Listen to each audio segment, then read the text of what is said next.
Welcome back, awesome action toy fans and subscribers. It is Sunday the 3rd of December 2023 and we're looking at these Ultramarines Desolation Marines. We got the Marine with the Super Crack rocket launcher. We got the Marine with the Super Crack rocket launcher again. They're the same or different? And then we got the Sergeant with the the Vengor launcher. A lot of people didn't like the look of these when they were first shown by or previewed by JoyToy. Not so much that they didn't like the look of the toys, like, why are you making these ones? These are our least favourite Games Workshop Marine minis and so on. But let's see what they are like. So boxes on the back. It's a bit comical, that gun, a bit too big perhaps, but the toy looks pretty decent nonetheless. Our next one,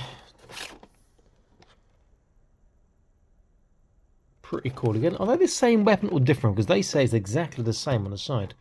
Super Crack rocket launcher and the Super Crack rocket launcher. I don't know. They look different, but maybe they're just variations of the same thing. And then we got our Sergeant with the Vengor launcher, which looks pretty good at that round, I've got to say. Okay, I'm going to unbox them, set them up. I'll be back in an instant. Stay tuned. Okay, here they are. If I could sum them up in a word, it would be frustrating. As you can see, this part is not attached to the back of the Sergeant, and this one's just attached. I did have this guy posed, but every time I posed him, pop, this pops off the back, and when I posed him, pop, this pops off the back as well. So I would be tempted to super glue them in. The problem is that they are attached to the gun, and the gun is attached to the figure by the black and red cable there. So really annoying that doesn't stay in easily. I mean, if I take the belt off, then put it through, it would probably stay easier, but I haven't got the time for that because I've got making another 1-2 reviews after this, so busy boy. Okay, so they all come with a stand. They all come with 5 extra hands. They come standard left gripping, right trigger. You also get a left trigger, you get a left gripping, you get left and right fist, and you get a left hand open, which I've already swapped around on these two there. Let's get a close look. So first two guys are basically the same, just the top part here is a bit different and the gun's different. This one's nice because you can open up and you get a couple of shells or rounds or rockets, I guess would be the best word, in there. Quite simple, but it does the trick. Gun's pretty cool, and this part popped off again. This actually plugs in by that small peg into the hole here. As I said, I'd be tempted to super glue that in to stop it popping out when I pose him with the gun. You start moving the gun and boop, it pops out again. But nice looking figure. There is some inking there, but no edge highlighting that I can see other than on the actual rocket launcher on the corners itself. Guy 2, pretty much identical, just this part is slightly different and the gun is different. Nothing opening on his. We can see that. His one's still plugged in because I'm not trying to pose him with the, there you go, try and pose him with the gun and it pops out, unfortunately. So again, it's something I would consider gluing in if I'm going to pose these in the future. Sergeant 1, I didn't bother trying because it kept popping out all the time. His one is different again, and he's got a great big round in his one. Oh, it's got some writing on it. Can we read this? Let's have a look. Will the zoom work for reading? Well, it can. Can we get a nice focus? That's the question. Or maybe we can't focus.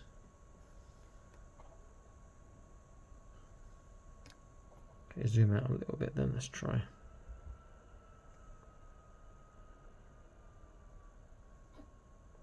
Imperium by... Well, you can pause that. I'm going to try and read it. My eyes are still struggling with this screen. Anyway, I digress. So here's ones like this. Looks pretty cool. It's got another spare plug-in part for his for the bottom part of the gun there. But again, he's like the other two, just the helmet colour is different, and this part is on top. Sorry, not focusing there. Helmet colour is different because it's sergeant, and this part on top is different again.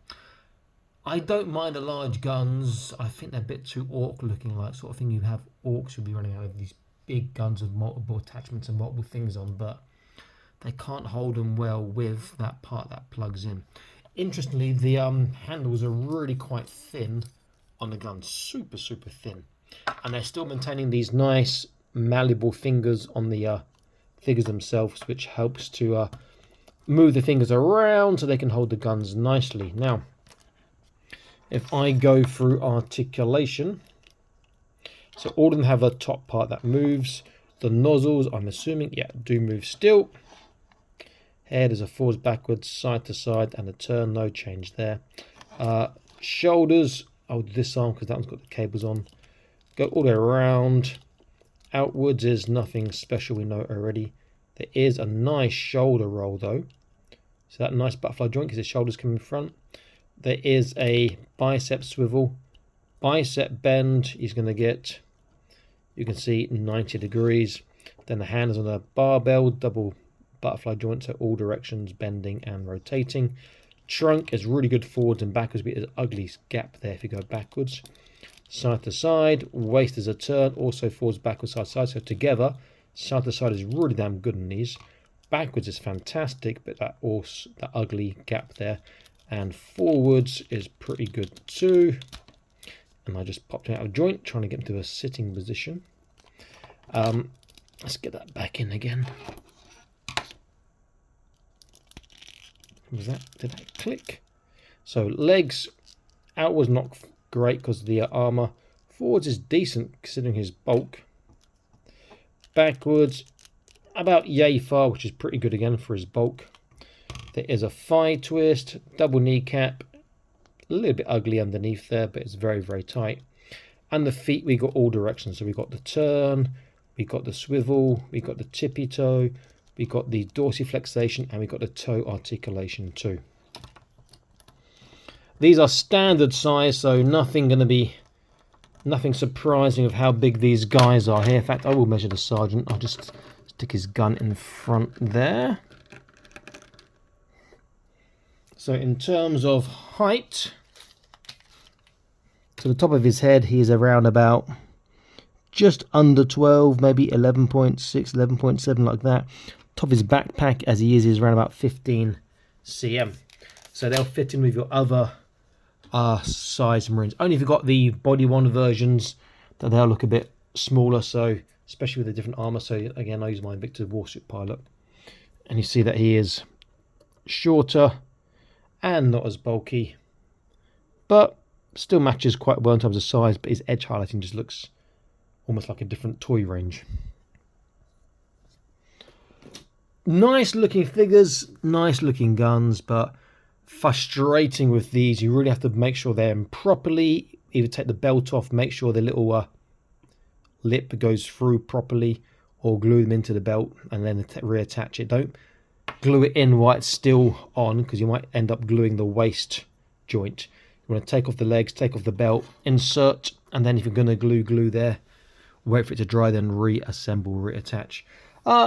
Decent enough looking figures. It's just the frustration factor with these is, for me, especially as I want to do a review in 10, 15, 20 minutes, not spend a huge amount of time trying to plug things in, the frustration factor is quite high, but not bad looking. Again, I think the gun is more sort of orky looking. Okay, so Awesome Match Toy signing out, saying please like, share, subscribe, check out the Patreon link in the top right of your screen now. Get to see everything early before it's published on YouTube, and we have prize draws for our members and exclusive content too. Okay, I'll see you next video. Stay happy, keep collecting. Bye bye.